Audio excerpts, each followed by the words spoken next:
Bismillahirrahmanirrahim. Assalamualaikum warahmatullahi wabarakatuh. Alhamdulillahi rabbil alamin. Wabihi nasta'in ala umuri dunya waddin. Wassalatu wassalamu ala ashrafil anbiya'i wal mursalin Sayyidina Muhammadin wa ala alihi wa sahbihi ajma'in. Rabbi shrah li sadri wa yassir li amri wahlul 'uqdatam min lisani yafqahu qawli. Subhanaka la ilma lana illa ma 'allamtana innaka antal alimul hakim. Para pemirsa pesantren virtual yang sama-sama berbahagia, alhamdulillah kita patut bersyukur kepada Allah Subhanahu wa taala, senantiasa diberikan kesehatan, dan mudah-mudahan pertemuan kita dalam majlis virtual ini semoga mendapatkan rahmat dari Allah Subhanahu wa taala. Melanjutkan bacaan kita sekalian terhadap ayat-ayat Allah dalam Al-Qur'an, membaca salah satu tafsir yang merupakan karya seorang ulama, yaitu Syekh Wahbah Az-Zuhaili, yaitu At-Tafsir Al-Munir. Yang lalu kalau tidak salah kita semua telah melihat satu pembahasan tentang ta'awuz dan basmalah. Adapun pada kesempatan ini insya Allah kita akan mulai melihat dan masuk kepada ayat-ayat Allah dalam Quran surah Al-Fatihah. A'udzu billahi minasyaitonir rajim. Bismillahirrahmanirrahim. Alhamdulillahi rabbil alamin. Ar-Rahmanir Rahim. Maliki yaumiddin. Iyyaka na'budu wa iyyaka nasta'in. Ihdinas siratal mustaqim. Siratal ladzina an'amta 'alaihim ghairil maghdubi 'alaihim waladdallin. Amin. Syekh Wahbah Az-Zuhaili di dalam tafsirnya terlebih dahulu melihat beberapa istilah-istilah penting yang ada di dalam surah Al-Fatihah. Yang pertama adalah di dalam surah Al-Fatihah Allah Subhanahu wa taala menggunakan istilah alhamdu. Alhamdu, beliau menjelaskan as-sana'u bil jamili 'alal fi'lil ikhtiyari. Alhamdu adalah bentuk pujian yang baik 'alal fi'lil ikhtiyari, yang merupakan pujian itu adalah pilihan kita untuk memuji kepada Allah Subhanahu wa taala dengan pujian yang tertinggi. Wa huwa a'ammu minasyukri. Jadi kalau seandainya istilah alhamdu disandingkan dengan kata asyukru, manakah yang lebih tinggi kira-kira? Maka menurut Syekh Wahbah Az-Zuhaili, kata alhamdu itu a'ammu, lebih umum dibandingkan bersyukur. Jadi seandainya kita mau membandingkan antara tahmid dengan kata syukur kepada Allah Subhanahu wa taala, maka kata tahmid itu lebih tinggi atau mencakup juga syukur di dalamnya. Maka tidak salah satu hikmahnya kemudian Allah memilih alhamdu sebagai bentuk pujian tertinggi yang kita ucapkan kepada Allah Subhanahu wa taala. Apa yang membedakan antara alhamdu dengan asyukru? Ya. Syekh Wahbah Az-Zuhaili mengambil sebuah kalimat sederhana, di anna syukra yakunu muqabilun ni'mah. Syukur itu biasanya dilakukan setelah kita mendapatkan nikmat. Misalnya seseorang mengucapkan terima kasih kepada orang lain, bisa jadi ucapan terima kasih itu adalah bentuk syukur setelah dia mendapatkan sesuatu terlebih dahulu dari pihak tersebut, barulah kemudian dia mengucapkan ucapan terima kasih. Adapun kalau alhamdu tidak harus didahului dengan nikmat yang kita rasakan. Nikmatnya kita rasakan atau tidak, mengucapkan alhamdu adalah bentuk pujian yang tertinggi kepada Allah Subhanahu wa taala. Allah Subhanahu wa taala memberikan kita nikmat yang luar biasa.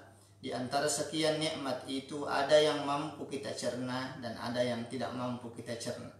Ketidakmampuan kita memahami skenario kehidupan ini kadang-kadang menganggap kita termasuk orang yang tidak mendapatkan nikmat. Padahal sebenarnya nikmat tersebut betapa luar biasanya, sampai-sampai saking halusnya sehingga kemudian kita tidak mampu merasakannya, dan itu semua patut menjadi sesuatu yang menyebabkan kita bersyukur kepada Allah Subhanahu wa taala.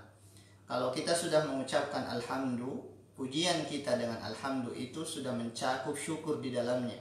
Maka sangat luar biasa ketika kita membaca alhamdulillahi rabbil alamin, itu adalah bentuk pujian yang di dalamnya sudah ada syukur.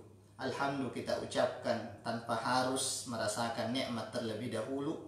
Pokoknya membaca alhamdulillah adalah pujian kita yang tertinggi kepada Allah Subhanahu wa taala. Berikutnya kata yang digarisbawahi oleh Syekh Wahbah Az-Zuhaili adalah Allah. Kata Allah, beliau menjelaskan alamun, ini adalah salah satu bentuk nama ala zatil aliyatil muqaddasah, untuk zat tertinggi yang suci. Wa maknahu al-ma'budu bihaqqin, itu adalah nama yang hanya bisa dilekatkan kepada Allah Subhanahu wa taala, al-ma'budu bihaqq, yang berhak untuk disembah. Ya. Wa qila innahu ismullahil a'zam. Dikatakan, ada satu pendapat bahwa kata Allah adalah nama Allah yang paling mulia. Sebagaimana kita ketahui bahwa walillahil asmaul husna, Allah Subhanahu wa taala memiliki nama-nama yang baik, dan dari 99 nama tersebut ada nama Al-A'zam yang paling mulia, dan yang dianggap sebagai nama Al-A'zam adalah Allah. Ya. Maka kemudian tidak salah ada sebuah kajian sederhana yang kemudian mencoba melihat betapa luar biasanya lafaz Allah, karena seandainya pun dia dipisah ya huruf-hurufnya, maka tetap menunjuk kepada zat Allah Subhanahu wa taala. Misalnya ketika alifnya dilepaskan, maka dia menjadi lillah. Kalau alif dan lam di awalnya kemudian dipisahkan, maka kemudian menunjuk kata lahu, ya itu juga kembali kepada Allah Subhanahu wa taala, dan seterusnya. Walam yutasamma bihi ghairuh, dan tidak ada satu sesuatu pun di dunia ini yang menggunakan nama ini, ya, yang menggunakan nama ini, ya. Jadi kata Allah adalah lafzul jalalah. Ini adalah istilah yang kemudian ma'ruf di kalangan kita. Lafzul jalalah adalah lafaz kemuliaan yang hanya pantas kita lekatkan kepada Allah Subhanahu wa taala. Selanjutnya Syekh Wahbah Az-Zuhaili menggarisbawahi kata Rabb, ya. Alhamdulillahi Rabbil Alamin. Ar-Rabbu dijelaskan oleh beliau dalam kitabnya Al-Maliku As-Sayyidu Al-Ma'bud, ya. Itu adalah sebuah istilah untuk menunjuk dia Allah Subhanahu wa taala Al-Malik, yang maha memiliki, As-Sayyid, ya, Sayyid dalam arti yang hakiki, Al-Ma'bud yang disembah, ya. Wal-Muslih, dialah Allah yang muslih, berbuat kebaikan. Wal mudabbir, dialah Allah yang mengatur segala-galanya. Wal jabir wal qaim. Fihi ma'na ar-rububiyyah wat tarbiyah wal inayah lil makhluqat. Dan dari istilah satu kata ini Rabbil Alamin, ada makna yang dalam di dalamnya, di mana Allah Subhanahu wa taala mengukuhkan sifat pemeliharaannya terhadap makhluk-makhluknya. Berikutnya Syekh Wahbah Az-Zuhaili menggarisbawahi kata al-alamin. Ya.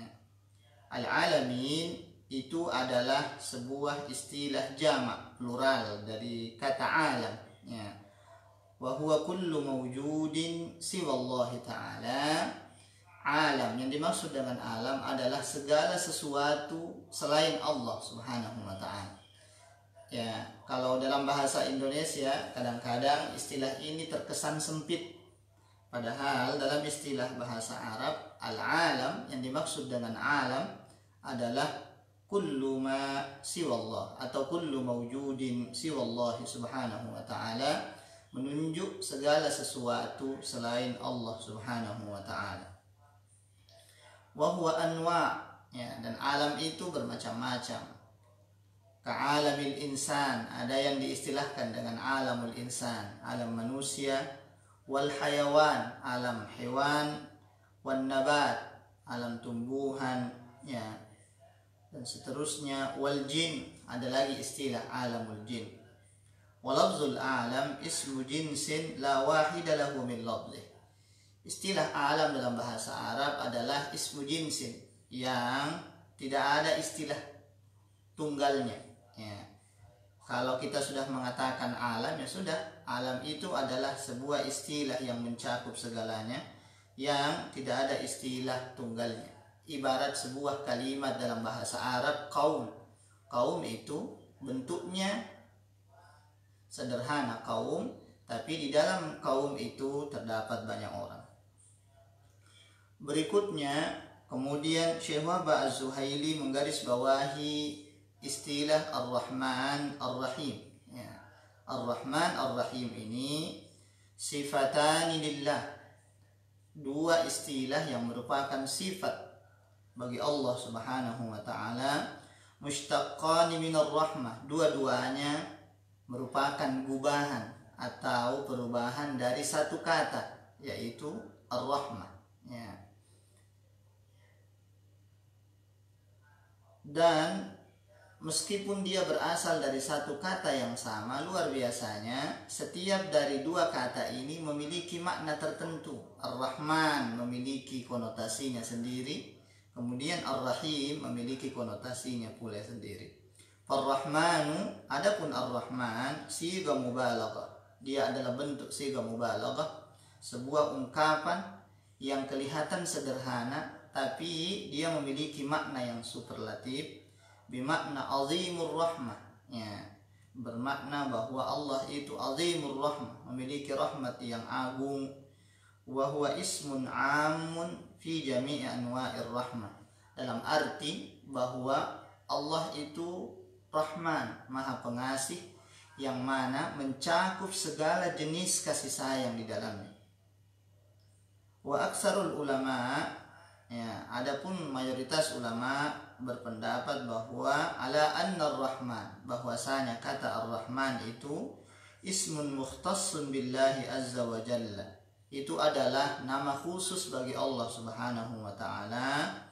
Wala yajuzu ay yusamma bihi ghairuh, di mana tidak boleh ada sesuatu yang lain yang dinamai dengan ar-Rahman. War-Rahim, ya, kalau tadi Ar-Rahman itu konotasinya kasih sayang yang luas, mencakup segala jenis kasih sayang. Adapun Ar-Rahim konotasinya bimakna daimur rahmah.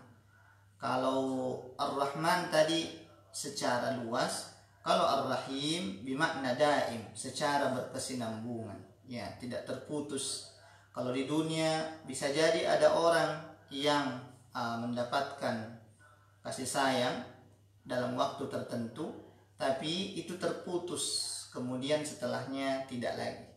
Kalau Ar-Rahim, di awal dia mendapatkan kasih sayang Allah Subhanahu wa ta'ala, itu berlanjut terus, bahkan sampai di akhirat kelak insyaallah. Walamma kana fi ittisafihi ta'ala rabbil alamin, ya, tarhibun, ya, qaranahu birrahmanir rahim, ya, dalam surah Al-Fatihah, alhamdulillahi rabbil alamin, Allah Subhanahu wa ta'ala menunjukkan bahwa dialah Tuhan yang memelihara alam ini. Qaranahu birrahmanir rahim, setelah kata ini kemudian langsung disambut dengan Ar-Rahman Ar-Rahim. Jadi betapa luar biasa Allah menunjukkan pemeliharaannya kepada segenap alam, kemudian langsung menjanjikan keluasan kasih sayangnya dan menjanjikan sinambungan kasih sayangnya. Mudah-mudahan kita semua dengan kesederhanaan kita yang kita miliki, kesungguhan kita untuk memohon kepada Allah Subhanahu wa taala, mudah-mudahan kita semua termasuk orang-orang yang mendapatkan rahmat Allah secara luas dan rahmat Allah secara berkesinambungan insyaallah. Maliki yaumiddin. Ya, Maliki yaumiddin berikutnya adalah sebuah kalimat yang ikut digarisbawahi oleh Syekh Wahbah Az-Zuhaili. Apa yang dimaksud dengan Maliki yaumiddin? Beliau menjelaskan, ay maliku yaumul hisab. Yang dimaksud dengan Maliki yaumiddin adalah dialah Allah Subhanahu wa taala yang menguasai yaumul hisab, adalah hari perhitungan. Wal mukafa'ah, hari di mana nanti akan diberikan balasan. Wal jazaa'i 'alal a'mal, sesuai dengan perbuatan-perbuatan kita di dunia. Wal amru kulluhu fi qabdatihi yaumal qiyamah, sementara segala sesuatu ada di genggaman Allah Subhanahu wa taala yaumal qiyamah, pada hari kiamat, maka tidak ada yang akan mampu memberikan keputusan kecuali hanyalah Allah Subhanahu wa taala. Wa man 'arafa anna Allah malika yaumiddin faqad 'arafahu bi asma'ihil husna wa sifatihil musla. Ya, pengetahuan kita bahwa Allah adalah Maliki Yaumiddin adalah sebuah pengetahuan yang secara tidak langsung menggambarkan pengetahuan kita terhadap Asmaul Husna dan juga termasuk sifat-sifat Allah Subhanahu wa taala. Berikutnya, iyyaka na'budu. Iyyaka na'budu. Secara letter-let kita kadang-kadang mendapati terjemahan hanya kepadamulah kami menyembah. Ternyata itu sejalan dengan apa yang ditafsirkan oleh Syekh Wahbah Az-Zuhaili dalam Tafsirul Munir. Nakhussuka bil ibadah, kami mengkhususkanmu hanya kepadamu bil ibadah, untuk beribadah. Wala na'budu ghairak, dan kami sama sekali tidak menyembah selainmu. Wa maknahu, maknanya maksudnya nuti', kami menaati. Wal ibadatu at-ta'atu wat tadallul, bentuk ibadah kita adalah bentuk ketaatan kepada Allah Subhanahu wa taala. Wa iyyaka nasta'in, selanjutnya Allah menyambung, dan hanya kepadamu kami memohon pertolongan. Ay natlubul aun, hanya kepadamu lah kami memohon perlindungan, pertolongan. Al-aun wat ta'yid wat taufiq. Di sini beliau menjelaskan bahwa hanya kepada Allah lah kita meminta pertolongan, meminta sokongan dan seterusnya. Wat taufiq, biasa kita kenal istilah taufiq. Taufiq itu adalah satu permintaan yang sering kita minta kepada Allah Subhanahu wa taala. Misalnya kita memiliki keinginan, kita minta kepada Allah, ketika kemudian Allah mengabulkan itu adalah salah satu bentuk taufik dari Allah Subhanahu wa taala. Wa nakhussuka bi talabil ma'unah, dan hanya kepadamu lah kami memohon pertolongan. Kenapa kita hanya meminta kepada Allah Subhanahu wa taala? Fa anta masdarul aun, karena engkaulah ya Allah sumber pertolongan yang hakiki. Wal fadl, engkaulah sumber keutamaan. Wal ihsan, dan engkaulah sumber kebaikan. Wala yamlikul qudrata ala aunina ahadun, dan tidak seorang pun di dunia ini yang mampu atau memiliki hak untuk menolong kami. Wa qad ja'al fu'lan, wa qad ja'al fi'lan. Satu hal yang luar biasa di sini adalah dua fi'il ini menggunakan istilah na'budu wa nasta'in. Na'budu wa nasta'in di sini kalau diterjemahkan dalam bahasa Indonesia, na'budu artinya kami menyembah, wa nasta'in artinya kami memohon pertolongan. Padahal kan bisa saja kita sendirian sholatnya, ya, sendiri sholatnya, tapi ternyata di dalam surah Al-Fatihah tidak pernah diganti kemudian menjadi a'budu ketika sendiri atau diganti menjadi asta'in ketika sendiri. Tetap dengan sigah jamak, bentuk jamak atau plural. Apa hikmah dibalik itu?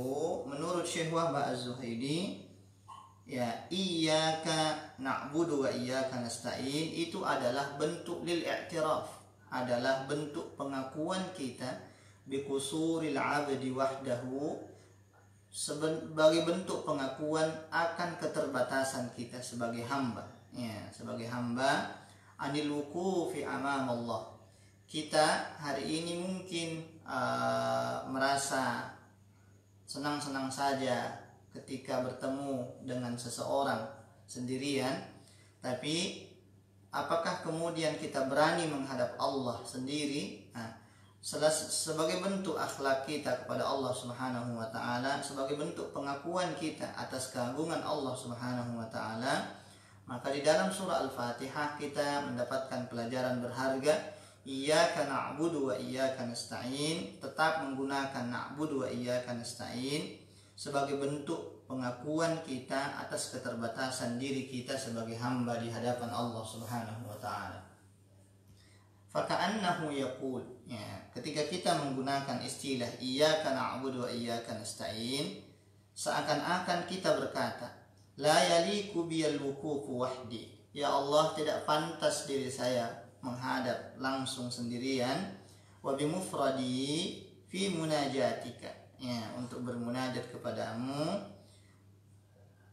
Saya mengakui keterbatasanku dan saya mengakui bahwa saya memiliki dosa yang banyak. Bal andammu ila sairil mu'minin, tapi saya kemudian bergabung atau menggabungkan diri bersama orang-orang beriman yang lain, ya. Fataqabbal du'ai ma'ahum, maka ya Allah, terimalah saya ini bersama orang-orang beriman yang lain. Fanahnu jami'an, kami seluruh orang-orang beriman ini, na'buduka, menyembahmu, wa nasta'inu bika, dan memohon pertolongan kepadamu. Selanjutnya kemudian Syekh Wahbah Az-Zuhaili menggarisbawahi ihdinas siratal mustaqim, ya. Tentu kita semua tahu maknanya ihdinas siratal mustaqim, ya Allah, tunjukilah kami as-sirat al-mustaqim. Biasanya diterjemahkan dengan jalan yang lurus, ya. Ketika kita membaca surah Al-Fatihah, kadang-kadang ada saudara semuslim kita yang tidak memahami bahwa di dalam surah Al-Fatihah itu ada doa, ya. Salah satu doa yang secara sharih betul-betul sebagai bentuk permintaan kepada Allah adalah dikata ihdina, ya Allah, berilah petunjuk kepada kami atau tunjukilah kami as-siratal mustaqim. Jadi alangkah luar biasanya ketika mulut ini yang mengucapkan ihdinas siratal mustaqim dan hati kita mengikutinya sembari penuh harap kepada Allah Subhanahu wa taala. Syekh Wahbah Az-Zuhaili menafsirkan, menjelaskan di sini, arifna, ya Allah, beritahulah kami, wa waffiqna, ya, berilah taufik kepada kami, wa dullana, dan tunjukilah kami ala tariqil musi ilal haq, agar engkau menunjuki kami jalan yang bisa membawa kami kepada hak, ya, kepada kebenaran, wa arsyidna ilaih, dan bimbinglah kami kepadanya, ya. Wa arina tariqa hidayatik, dan perlihatkanlah, jelaskanlah kepada kami tariqa hidayatik, jalan petunjukmu, al-musilati ila unsika wa qurbika, agar kami bisa lebih dekat denganmu. Was-siratal mustaqim, adapun siratal mustaqim adalah at-tariqul mu'tadil, ya, jalan yang lurus. Istilah inilah kemudian yang dijadikan sebagai terjemahan sederhana dari siratal mustaqim.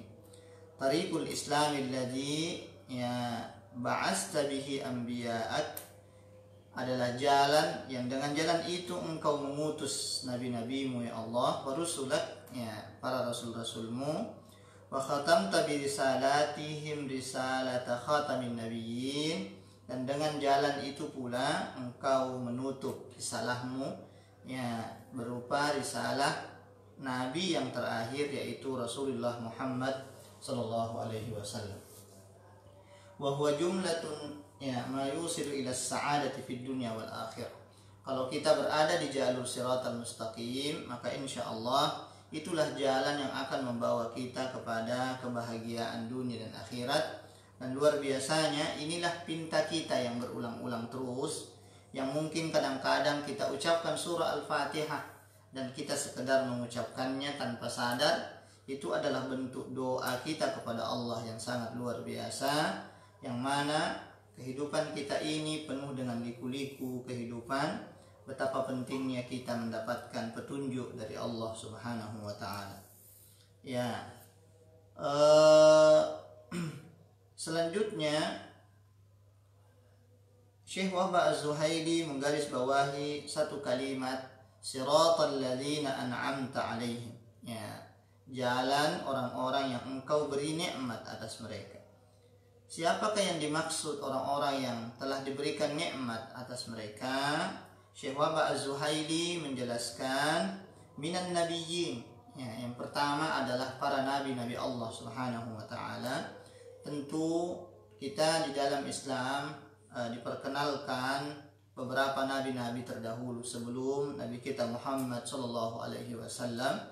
Dan satu hal yang penting di dalam keberagamaan kita sebagai seorang muslim adalah memuliakan dan memposisikan nabi-nabi Allah sebagai hamba yang dipilih oleh Allah Subhanahu wa taala. Mudah-mudahan kita bisa mengikuti jejak-jejak baik mereka insyaallah.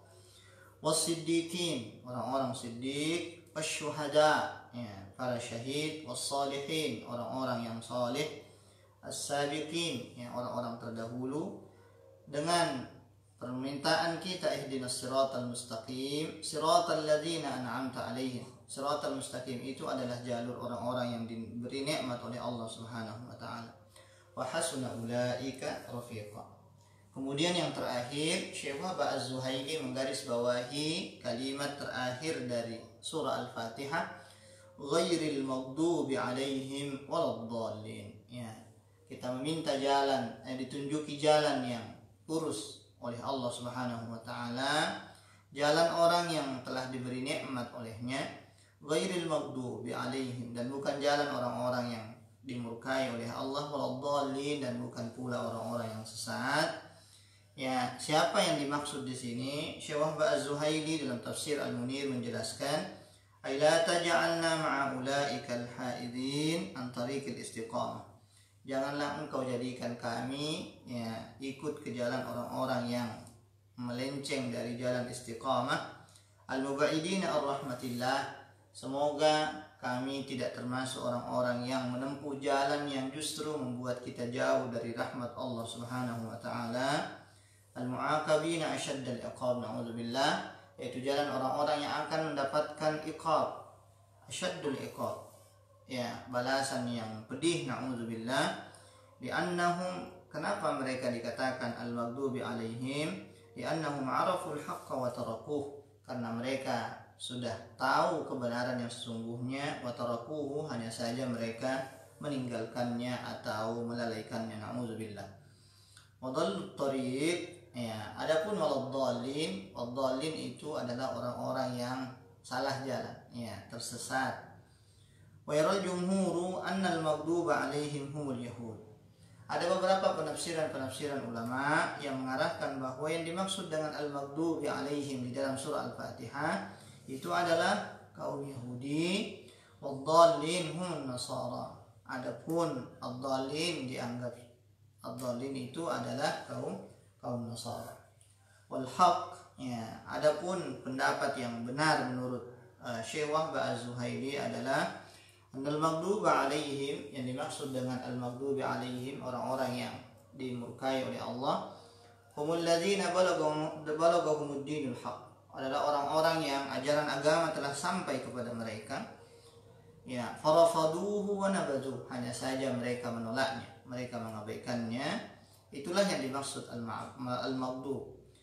Berikutnya ad-dallun, yang sesat menurut Syekh Wahbah Az-Zuhaili adalah humul ladzina lam ya'riful haqq, orang-orang yang belum tahu kebenaran yang sesungguhnya, aw lam ya'rifuhu 'alal wajhi sahih, atau dia belum tahu dengan cara yang baik, yang betul.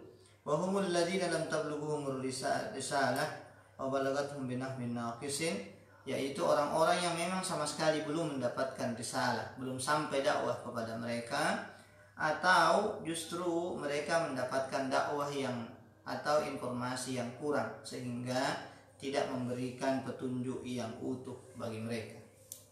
Nah, kemudian yang terakhir setelah waladdallin, ya, biasanya ada anjuran bagi kita untuk at-ta'min, ya, membaca amin. Ya, amin itu adalah doa, bentuk doa kepada Allah Subhanahu wa taala. Ai taqabbal minna wastajib du'aana.